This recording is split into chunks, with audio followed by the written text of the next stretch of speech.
There's a version of you right now that's holding more than anyone around you realizes. The job, the bills, the silence when you get home and there's nothing left in the tank. The way your chest tightens on Sunday night because Monday is already pressing down on you before it even arrives. Maybe you stopped telling people how bad it actually got. Maybe you smiled through another week where every single morning felt like dragging concrete up a hill. You learned how to look fine. You got good at it. So good that nobody thought to ask if you actually were. This is for you. Not the version of you that posts about progress. The version that's barely keeping it together and wondering if it's always going to feel like this. Put this on while you drive, while you work, while you lie awake at 2 in the morning staring at the ceiling. Let these sit with you, because what I'm about to walk you through isn't motivation. It's not some speech about grinding harder. It's the quiet truth about what happens when life gets unbearably heavy and you decide, even without energy, even without proof it'll work, to keep going anyway. Let's start with something nobody warns you about. Here's what nobody tells you about burnout. It doesn't announce itself. There's no dramatic moment where you break down in public and someone rushes over to help. It's quieter than that. It's the Tuesday night where you sit in your car in the parking lot for 20 minutes because walking through the front door feels like too much. It's the text you leave unread. Not because you're rude, because forming a response takes energy you don't have. You stop cooking. You stop calling people back. You start measuring days by how many hours until you can sleep again. And the worst part, nobody notices, because you still show up. You still clock in. You still say, "I'm good," when someone asks. The collapse is silent. It happens behind a face that looks perfectly functional. And that silence is what makes it so dangerous. Because when nobody sees you falling apart, you start to believe that maybe you're just weak. Maybe everyone else handles this fine, and you're the one who can't. You compare yourself to people who seem like they have it together. The coworker who's always smiling. The friend who just bought a house. And you don't realize they might be sitting in their own parking lot too. That's the trap. Burnout convinces you that you're the only one. And that isolation is what keeps it going. There's a lie that gets handed to men early and it stays with them forever. The lie is that strength means carrying everything without showing it. That real men don't talk about the weight. They just absorb it.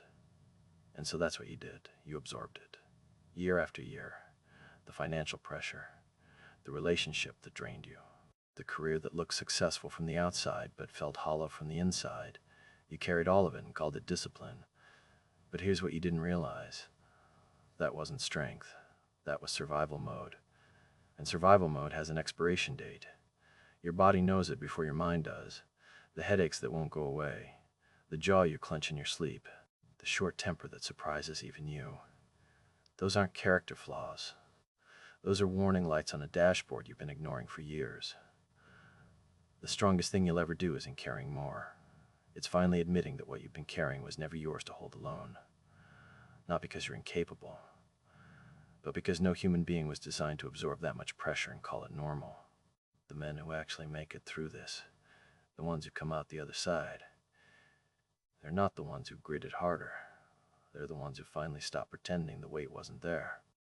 Pay attention to this one, because this is where it changes. There's a night that comes for everyone who's been carrying too long. It doesn't look dramatic. For some people, it's a Wednesday at 11 p.m. You're sitting on the edge of your bed and something inside you just goes quiet. Not sad, not angry, just done. Done pretending this pace is sustainable. Done performing recovery for people who never asked how you actually were. Done measuring your worth by how much you can endure. That night isn't a breakdown. It's a decision. You didn't plan it. You didn't journal about it. You didn't have some big revelation watching a sunset. You just got tired of being tired. And in that silence, something shifted. Not everything. Not yet. But the direction changed. Because for the first time, you weren't trying to push through. You were trying to figure out what was actually worth walking toward. And that question, what's actually worth it, is the question that changes everything. Not how do I survive this, not how do I get back to where I was, but what do I actually want my life to feel like? Most people never ask that question. They just keep running the same program. You stop the program, and that took more courage than anyone around you will ever understand. Here's what nobody shows you about rebuilding. It doesn't look like a montage. There's no dramatic gym scene or motivational speech that changes everything. Rebuilding looks like going to bed at 10:30 on a Friday because sleep matters more than proving you still have a social life. It looks like the 6 a.m. walk you take before the world wakes up because 20 minutes of silence became the most important part of your day. It looks like saying no to things you used to say yes to, not because you're antisocial, because you finally understand that your energy is not unlimited and you get to choose where it goes.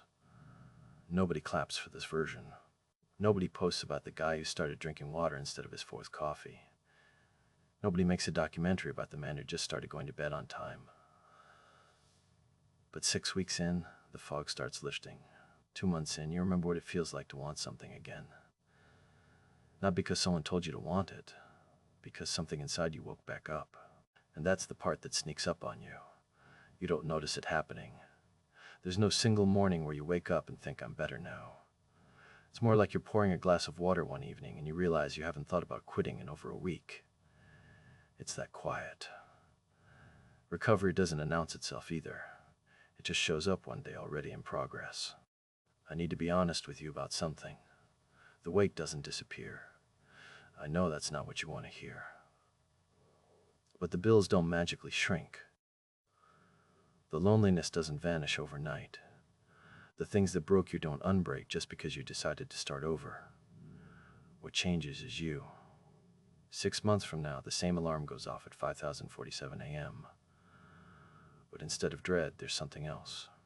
Not excitement. Not happiness necessarily. Just steadiness. The kind of steadiness that comes from knowing you've already survived the worst version of your own life and you're still here. The weight is the same, but you got stronger underneath it. And that's the part nobody talks about. They want the transformation to be external. The new car, the new body, the new relationship. But the real transformation is internal. It's the moment you realize that the heaviness you've been carrying didn't break you. It was building something in you that comfort never could. There's a word for that. Resilience. But not the Instagram version of resilience where someone poses in front of a mountain. The real version. The kind that lives in your nervous system. The kind that means next time life gets heavy, and it will, you won't panic, because you've already been to the bottom, and you know the way back. This next one is for the man who's in month 1, the one who hasn't seen results yet, the one who's doing everything right and it still feels like nothing is moving. Hear me on this. The people around you are about to meet a version of you they've never seen before. Not louder, not flashier, quieter actually, more deliberate. The kind of man who walks into a room and doesn't need anyone to notice because he's not performing anymore. The kind of man who listens more than he talks because he finally has nothing to prove. That version of you isn't far away. He's being built right now in every early morning you didn't want to get up for, in every boundary you set that made someone uncomfortable, in every night you chose rest over distraction. You won't feel the shift while it's happening. That's the cruel part. Growth is invisible to the person inside it.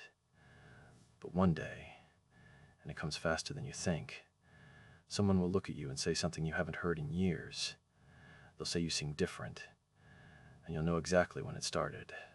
It started on the night you got quiet. It started the first morning you chose yourself over the noise. It started when you stopped waiting for permission to rebuild and just began. They'll think it happened overnight. You'll know it took every single day you almost didn't show up for. You clicked on this because something in that title felt familiar. Life felt too heavy to carry. And maybe it still does right now. But you're still here. You listen to every word. And that tells me something about you that you might not see in yourself yet. You're not the kind of person who quits when it gets heavy. You're the kind of person who looks for a reason to keep going. So here's what I'll leave you with. The weight you're carrying right now is not permanent. It feels permanent. But feelings are not forecasts. If even one part of this hit home, drop which number it was. And if you need this again tomorrow, it'll be right here.